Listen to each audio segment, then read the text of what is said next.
Vic Soto nagsampa ng kaso laban sa direktor ng The Rapist of Pepsi Paloma na si Daryl Yap.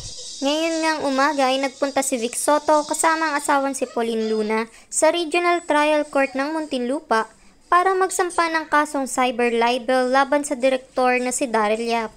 Ito ay dahil nga sa pagpapalabas ng trailer ng bagong pelikula ng direktor na pinamagatang The Rapist of Pepsi Paloma. Bagong taon nga nang ginulat ang mga netizen sa social media nang mapanood ang trailer ng nasabing pelikula. Makikita at madidinig dito na binanggit ang pangalan ni Vic Soto. Nang tanungin kung anong naging reaksyon ni Vic ukol sa trailer ng nasabing pelikula, ay sinabi nito na yun ang kanyang reaksyon, ang pagsasampa ng kaso. Aniya ay naniniwala din siya sa ating justice system. Natanong din siya kung ano ang kanyang mensahe para sa direktor na si Daryl Yap. Maikli lamang kanya naging sagot.